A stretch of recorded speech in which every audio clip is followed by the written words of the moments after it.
রোজার মধ্যে সুগন্ধি বা আতর ব্যবহার করলে কোনো রোজার ক্ষতি হবে কিনা? যদি কোনো নারী পুরুষ জেনা করে বিবাহের আগে আল্লাহর কাছে তওবা না করে পরবর্তীতে বিবাহ করে, তাহলে তাদের বিবাহ বৈধ হবে কিনা? প্রচন্ড কোমর ব্যথা 2 বছর ধরে, কোমর ব্যথার কারণে আমি সাধারণভাবে বসে নামাজ পড়তে পারি না, চেয়ারে বসে নামাজ পড়ি, আমার নামাজ হবে কিনা? যদি কোনো নারী পুরুষ জেনা করে বিবাহের আগে আল্লাহর কাছে তওবা না করে পরবর্তীতে বিবাহ করে, তাহলে তাদের বিবাহ বৈধ হবে কিনা?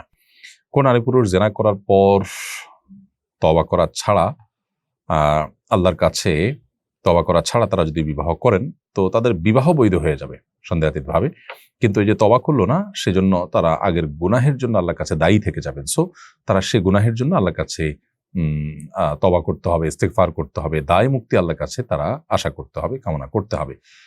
গুনাহটাকে যে কোনোভাবে আল্লাহর কাছ থেকে মাফ চেয়ে নিতে হবে। কিন্তু অ্যাট দ্য সেম টাইম তাদের যে বিয়েটা বিশুদ্ধ হয়ে যাবে। রোজার মধ্যে সুগন্ধি বা আতর ব্যবহার করলে কোনো রোজার ক্ষতি হবে কিনা? না, রোজা রেখে আতর বা সুগন্ধি ব্যবহার করতে কোনো সমস্যা নেই।